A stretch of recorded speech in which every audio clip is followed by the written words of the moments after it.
Hey, I'm Ryan Reynolds. Recently, I asked Mint Mobile's legal team if big wireless companies are allowed to raise prices due to inflation. They said yes. And then when I asked if raising prices technically violates those onerous two-year contracts, they said, "What the f*** are you talking about, you insane Hollywood ass?" So to recap, we're cutting the price of Mint Unlimited from $30 a month to just $15 a month. Give it a try at mintmobile.com/switch. $45 upfront payment equivalent to $15 per month. New customers on first 3-month plan only. Taxes and fees extra. Speed slower above 40 gigabytes. See details.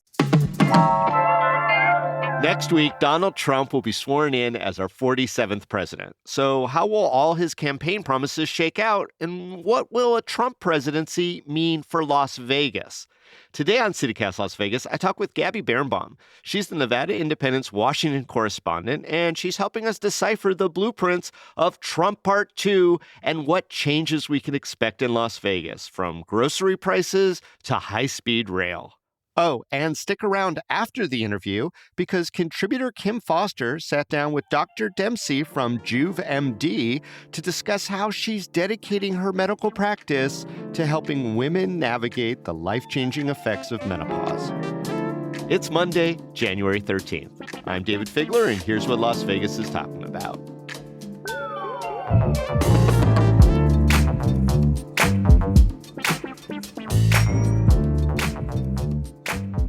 Gabby, what's the first change that Las Vegans will probably see after January 20th once Trump takes office?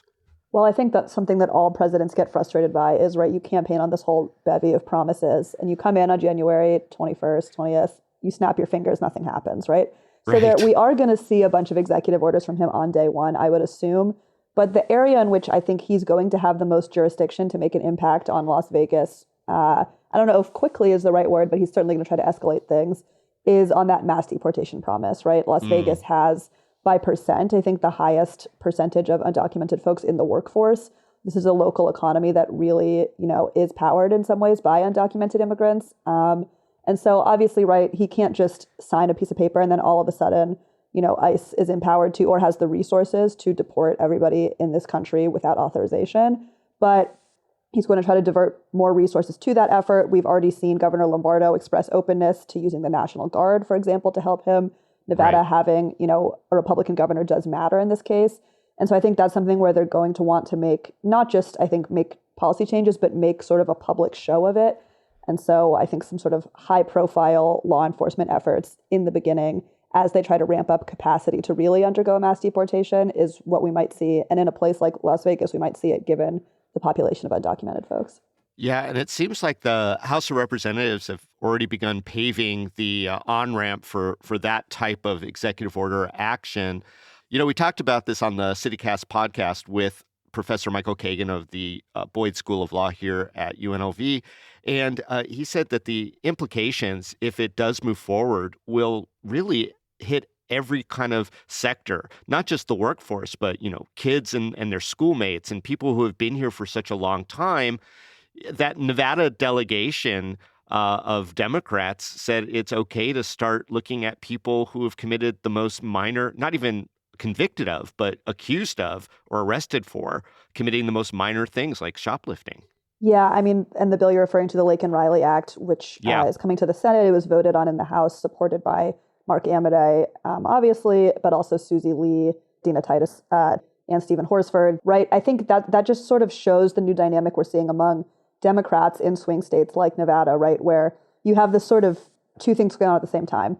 Number one, Republicans have an incredibly narrow majority. And so anything they're going to do on a large scale has to be done via reconciliation, which is a process to bypass the filibuster in the Senate. You don't need 60 votes, but it can only apply to spending things. So there's actually not a ton on the border on immigration that Republicans can do on their own, other than, appropriating new funds for various technologies of the border wall, for example, funding ICE, detention capacity, stuff like that. But you're seeing, right, Democrats do have an interest in somewhat changing the laws around asylum, changing the laws around what, authority ICE and local law enforcement has and things like that. And so I think it'll be interesting to see as Democrats reckon with why they lost, if they're sort of taking now, and I think we are seeing this tack that they need to be a lot tougher. And this is not border, right? This is on immigrants, tougher on immigrants. And like you're mentioning, some who are longstanding members of the community in Las Vegas. Yeah, from what you're saying, it's pretty clear there's a lot of this election post-mortem analysis. But I don't know. Las Vegans who voted for Trump did cite the economy, things like the cost of groceries, et cetera, as one of their main motivators. Is their bet going to pay off? How might Donald J. Trump's plan for the economy impact Las Vegans? Yeah, I mean, I think Trump knows, and he sort of acknowledged this after the election, as well as Joe Biden knew. The president, right, doesn't set grocery prices. The president doesn't set the price of eggs. And honestly, it's the Federal Reserve, right, who has more control over inflation in terms of, rates and rate cuts and all the debates we had over that in this past year than the president. And so I think in terms of addressing inflation and cutting costs, the main arena that we're going to see Trump sort of work on that is tariffs, right? This is what he's promised, tariffs, slapping new tariffs on China, on other countries, Mexico, Canada, he's talked about. He says, that's going to help bring down costs. A lot of economists say, no, actually, that's going to make costs go higher if we can't import various things from other countries. Yeah. That's sort of a tax on the American consumer. He seems really convinced of, the power of tariffs as an economic tool. That's something he can do unilaterally. Congress doesn't need to, approve tariffs. He has authority to do that. And so I think, we'll see exactly how big he goes there with tariffs and what impact that does have on the economy. But certainly, there are, gaming, imports, obviously, all types of technology from other countries, tons of industries, construction, housing, lumber we get from Canada in a lot of cases. A lot of food comes from Mexico, agriculture. So that's something across the valley that I think industries and people would be affected by. In our grocery stores, we've got grapes from Argentina, avocados from Mexico. I noted that my blueberries the other day came from Peru. Do you think that people are going to put one and one together, or are they going to blame kind of all the other things in the world, like the fact that we don't have the Panama Canal, and they get behind that? Yeah, if we only had Greenland, right? Right. And the Panama If we Canal. only had Greenland, eggs would be basically free. I think, right. I mean, I think this is sort of gets at a question of what was this election about? Was this election about sort of Americans reasserting, as, Mike Johnson has said, that this is a center-right country and that they have sort of conservative social values, economic values, what have you? Or was this people frustrated by the high prices of goods that we've seen take out leaders of both parties, right, across the globe post-COVID?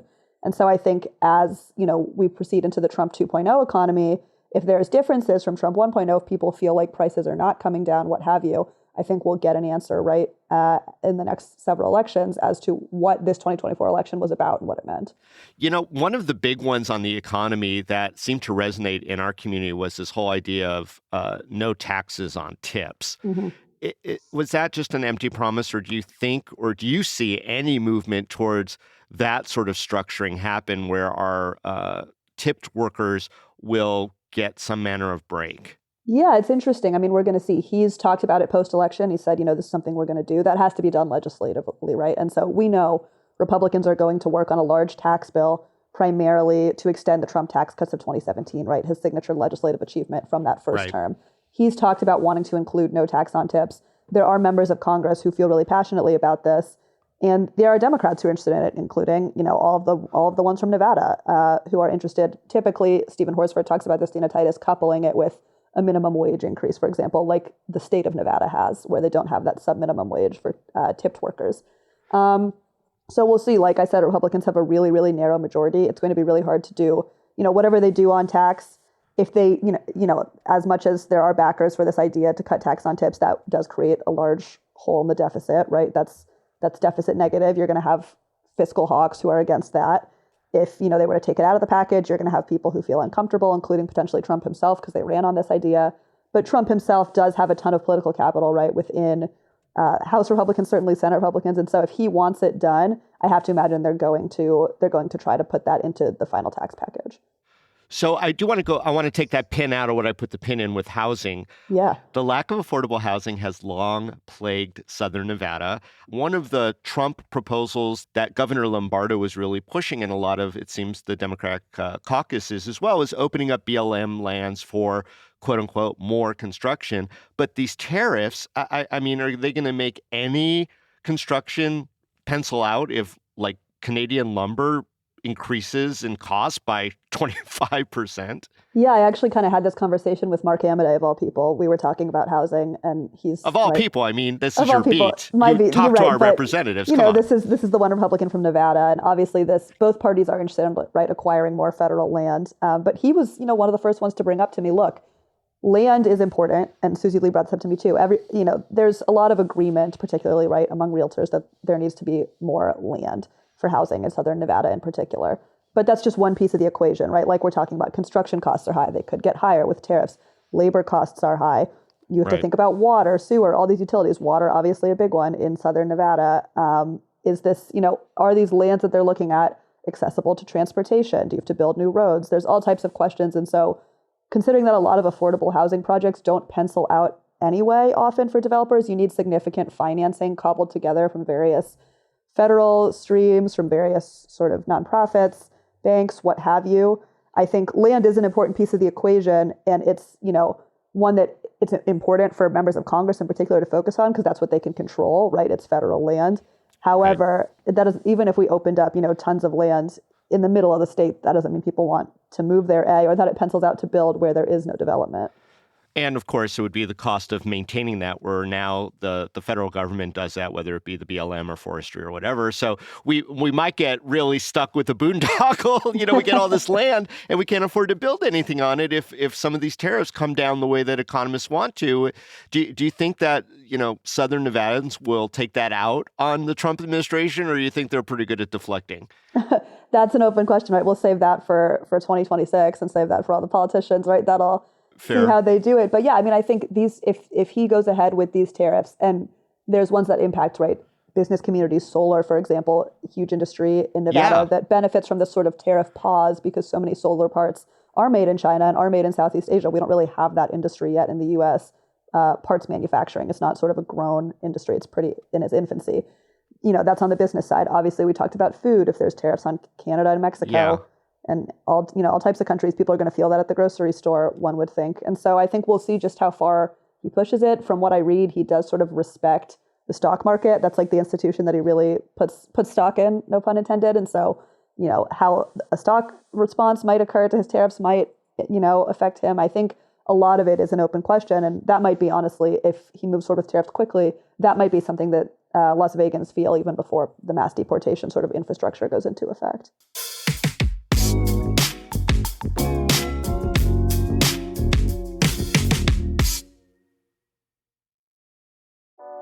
Hey there, it's Sarah Lohman, co-host of CityCast Las Vegas. Did you catch our deep dive into the so-called Tesla tunnels? So last week we published an investigation with ProPublica that took an unflinching look at the system of tunnels Elon Musk's Boring Company is digging under our city. It's a story that's literally playing out under our feet, and we wanted you to know about it.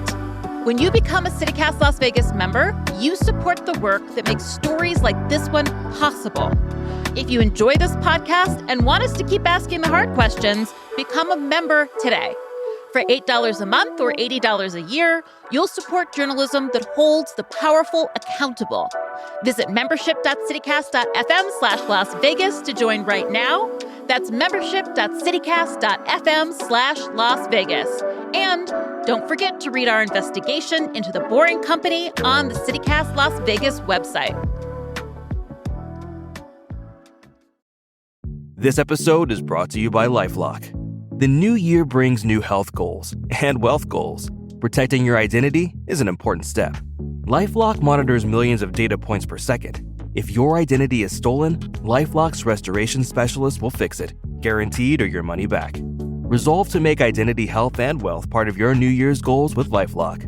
Save up to 40% your first year. Visit LifeLock.com/podcast. Terms apply. I'm glad you brought up solar, Gabby, because Southern Nevada has really positioned itself for alternative energy, like those vast solar farms along the interstates that people cannot miss. And some of them are pretty big. So these projects benefited from Biden's 2022 moratorium on Asian solar panel import tariffs. So are they about to take a hit? What do we know about the alternative energy policy in addition to the tariffs? It's really going to be an uncertain moment for solar because they're sort of getting it from two sides. On the one hand, you have Trump being very pro-tariff, right? And as you mentioned, a lot of these solar parts are coming from Southeast Asia and from China. And interestingly, a lot of these sort of solar manufacturers have set up shop in Vietnam to escape tariffs in China. If Trump were to then put tariffs on Vietnam, it becomes a question of then what happens. And two, in terms of industries he'd be willing to protect from the tariff regime, solar and renewables don't strike me, right, as one that Trump has particular affection for. Right. I don't think he has the hatred for it that he has for offshore wind, for example, which he hates the wind. We all hate the wind, Gabby, but he really... killing whales and all types of stuff. Right, yeah. I don't know that solar really draws that ire for him, but I think it's going to be an uncertain moment for this industry that has, really grown in Southern Nevada, that has benefited from federal policy for the last 2 years, especially since the passage of the Inflation Reduction Act. There's been all types of, tax credits and incentives benefiting this industry, federal money going towards improving solar accessibility and affordability for low-income and middle-income families in Nevada. And so even if all that money is there, if they can't get the parts right in there to sort of manufacture solar panels and, various solar technologies, it's not quite going to be the vision that I think the industry and that the Biden administration certainly had. And so that's something that I'm sure the industry is keeping a close eye on, and Southern Nevadans should too. I'm going to switch gears for a second, Gabby. The Dems spent a lot of energy in that last election cycle tying Trump to the very scary sounding and frankly looking Project 2025, which Trump at the time disavowed. But as we see his administration's actual plan starting to take shape, I'm wondering, do you think we should start taking Project 2025 more seriously here in Las Vegas? I think so. I mean, it's going to depend sort of on the section, right? So his pick to head the Office of Management and Budget, OMB, is Russell Vought. He's one of the principal authors of Project 2025. So I think the notion that he has nothing to do with this has been debunked, right, in that sense. And that's something where if, as OMB, which sort of evaluates the budgetary impact of various policies, sets the tone, as OMB, you can sort of kill things without actually killing them congressionally. For example, a lot of these renewable energy projects that are getting federal funds, they need to get these laws have Buy America requirements, right? So you have to, for example, like for solar, you have to use American parts because we don't really have them. Various, groups like the Nevada Clean Energy Fund have to get a waiver from OMB to say, look, we're using this federal funding, but we're going to source solar parts from elsewhere. OMB could say, no, we're not granting you that waiver. And then even though, that money has been obligated from the Biden administration and, groups like NCEF still have the opportunity to use it, because they can't get waivers granted, for example, from OMB, it's going to blunt the impact of some of these Biden-era programs for clean energy, and that's just one example. Yeah. The parts of Project 2025 that I think are Nevada-specific and that I'll be looking for in confirmation hearings over the next few weeks, there is stuff about Yucca in Project 2025, sort of interest in starting that licensing project again. I was going to ask you. Yeah, I was going to say out of left field, where is Yucca Mountain, which is, long suffering for most Southern Nevadans, at least, as the potential site for nuclear waste disposal, high-level nuclear waste disposal. So what's the story with that? Yeah, it gets a mention of Project 2025 that they want to sort of restart that licensing process. I would say nobody freak out. There's a ton of legal defenses that the state has compiled over the years that have delayed and pretty much imperiled any efforts to restart this licensing. But I know the new energy secretary pick, Chris Wright, he's sort of an unknown. He comes from the oil and gas industry, is the pick to run the Department of Energy. And I've talked to Senator Cortez Masto about this. She's going to ask him in that nomination hearing, how does he feel about Yucca? And so I think that's something that Southern Nevadans should look for, and hopefully we'll get an answer to. Yeah, there's always going to be the rumblings of get as much money out of the government as possible to accept the waste of the world. But I don't know that has shifted enough that united front wouldn't still be there. Certainly not for the delegation. No, they're all still very anti-Yucca. Okay, yeah. And I heard this on NPR, a really interesting piece about Trump's take on homelessness. And of course, that conversation here, especially in Las Vegas, has really reached a critical point where we're looking at a new $100 million investment from the gaming industry, going to be matched by the state. But it looks like Trump has sort of two main ideas. One is to encourage camping bans, which most Southern Nevadan municipalities have already done. So we're kind of in line with sort of the Trump vision. But the other one is to move away from this idea of housing first and really focusing, whatever it means, and we get this from Project 2025 documents as well, more mental health and drug addiction treatment. How do you think that will shake out for Las Vegas? Right. I mean, I think so housing, right, is a state and local issue. And so the way that the federal government influences that policy and on homelessness is through federal funds, right? And they can direct, all right, we're giving, states and localities money for housing. Where do we, to address homelessness? And you'll see, right, I said housing because that's how it's been done, because typically It's been, the building of homeless shelters, various structures, trying to build transitional housing, push people towards that, what have you. There is, an increasing interest, and you see Trump talking about that, saying that hasn't worked. Let's just sort of move towards criminalization. And you've seen cities like Las Vegas, Henderson, et cetera, embrace that approach, camping bans. You saw the Supreme Court sort of clear the way for that in that landmark case in Oregon last year. And so I think, this would take Congress, right, to sort of shift where this money is going. But if Congress wants to, take money out of funding for a housing approach to homelessness and, more towards mental health and substance abuse, and that doesn't not exist right now. There is money that goes towards that. But if they want to sort of shift those funds, I think we'd have to see, there are federal agencies and programs that address drug addiction in particular. I think you could argue that neither, the federal interventions on both homelessness and drug addiction over the last 20 years don't seem to have been all too successful, given the rates we see of both going up. I think it probably warrants further study. But when you have political considerations, right, and both parties are trying to make the case that their approach works better than one or the other, and it's a political messaging tool, I think, we're going to see just how far he wants to push that, and how serious he is about, purported mental health funding initiatives. Yeah, I mean, that's the real test, is what that means. It doesn't mean that you're actually going to help people, or does it mean that you're going to offer, more psychiatrists in a prison setting?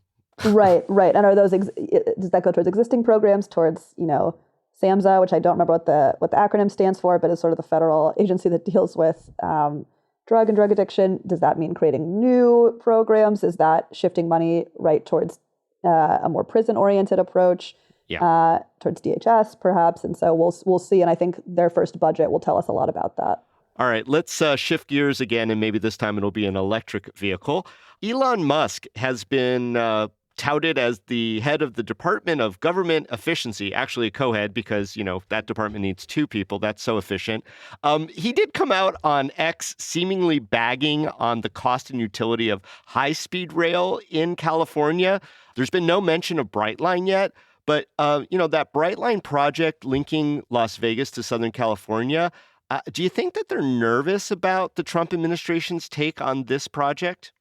Yeah, I've sort of been trying to gauge how they feel about that. They feel pretty confident. They feel like that $3 billion grant that they got is already obligated. They also have sort of authority to go back and expense stuff from this current year, even after the grant was officially approved in September, so they can go back and expense from the prior January.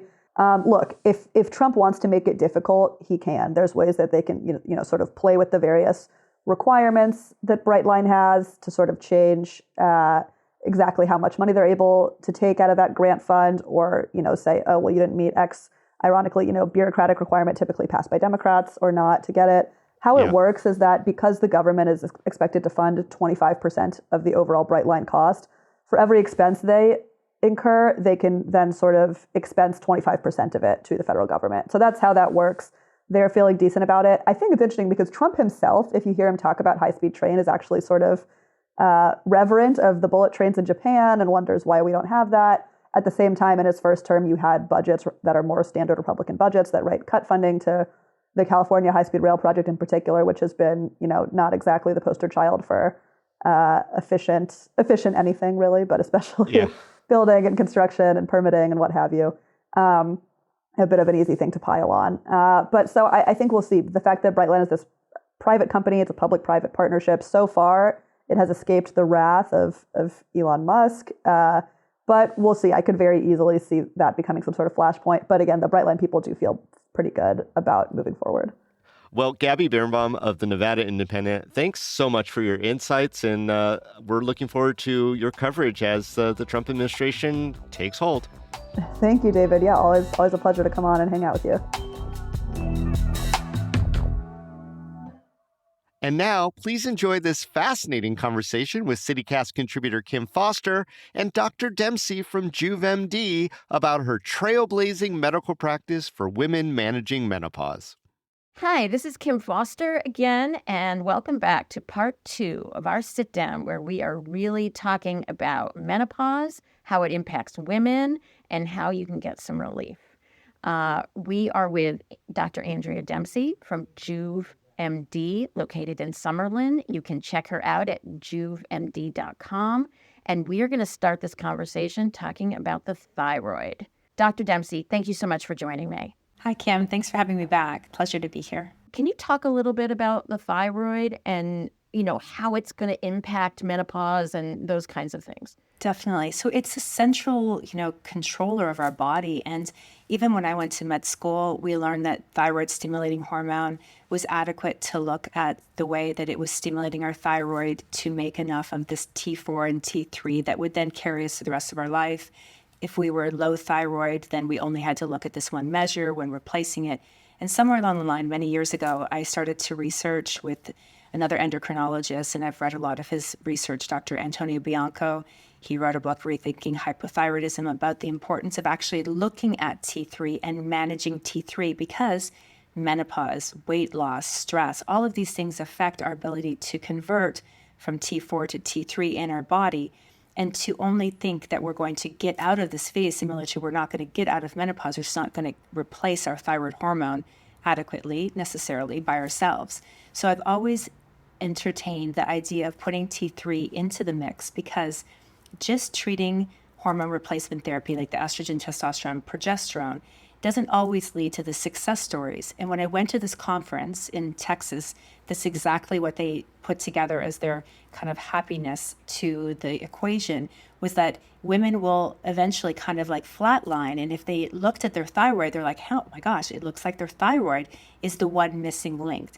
And it can change. So we have to continue to monitor the thyroid and address T3 levels to an adequate level, not over-medicating patients and not treating people like it's a way to lose weight. And the symptoms that many people think are going to be given when people take thyroid is just not the case. So it actually improves a lot of things. Can you tell the women out there a little bit about testosterone? I know there's people who are going to be thinking, I'm going to end up growing a beard. My voice is going to change. What are the effects of testosterone for women at this point in our lives? Yeah, we definitely need testosterone. We have testosterone in our body. And so when I look at a blood work that shows that women have no testosterone, I think they must be struggling mentally. The clarity, the exercise tolerance, the ability to kind of take on new tasks. It's not just estrogen benefits. And so I have seen in my practice, it's the magic. I think we talked about that before when we were speaking. It's like the magic of this whole thing. I love the magic. I love this idea of testosterone as this little bit of magic. A little bit of magic. I mean, oh, that's so good. It's not only the libido changes and the improvement to vaginal dryness and sometimes urinary tract improvement. It's also just our brains handle stress better with some additional testosterone, not levels of testosterone. And we look at these levels and we carefully monitor. Every time someone comes in, they're basically getting some type of lab done. And so it's a one kind of pellet for your height and weight and your labs. It's not everybody gets the same dose, but the bone density improvements, amazing, lean body mass. It also helps patients lose weight a little bit better just because of the way the testosterone works on our system. So it is a little bit of magic in there. And I think everybody should find a doctor that's willing to entertain. It could be topical, although I don't believe any longer that the topical works as well as the pellet. I've just seen I don't. You don't? Yeah, I've seen so much variability in the blood work, also just how people respond to the cream. And I've never entertained doing injections in women because I just think it's a peak and valley of levels, whereas the pellet is for my patients, very steady state. And it's the one thing that I know patients come in every 4 months. They're like, I couldn't go without this. I cannot believe I lived without this. I used to do these like creams and patches, and this is just like life-changing. It really is. Did you find that testosterone had like a real influence on like sexual desire, which we know can be very challenging when you're in menopause? Did you find that it helped that? Definitely. I mean, more so in the form of a pellet than the creams. And that's why I just think that, it's hard for me to talk people out of trying a pellet of testosterone that really isn't a good option. So when patients say, I cannot believe like my relationship is so much better because now we can have this dialogue and I don't feel so bad about myself, and then I worry about my partner, the way they might feel about me not entertaining.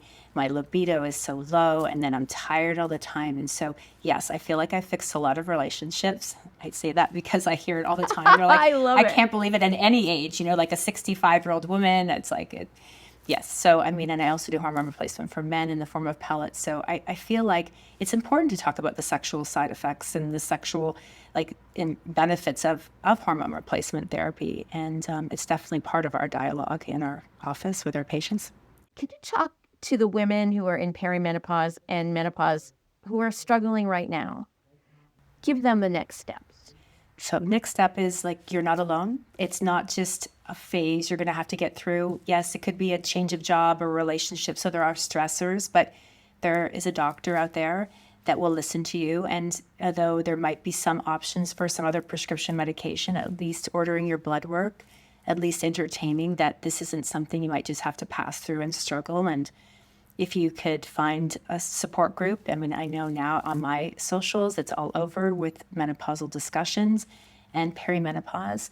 So I think we're getting supported. And I know women do really well when we get together and we talk about things. And I think debunking some of the Women's Health Initiative study is helping. So the next step would be don't take no for an answer. Find the right provider, get some blood work, do some reading. So I'm sure there's going to be more and more, even not reading, podcasts. There's going to be tremendous amounts of podcasts coming up, I know. So I think there's going to be more options. I'm very excited, super excited about this field. It's about time.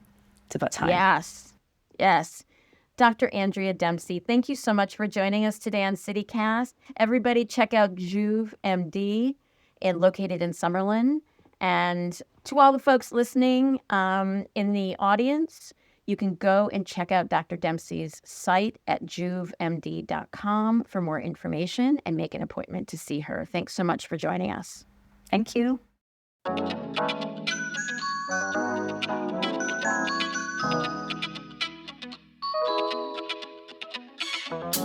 That's all for today here on CityCast Las Vegas. If you're new here, welcome. And if you enjoyed the show, go tell a friend. You could also rate our show, leave us a review, and subscribe to our morning newsletter. We'll be back tomorrow morning with more news from around the city. Till then, stay lucky.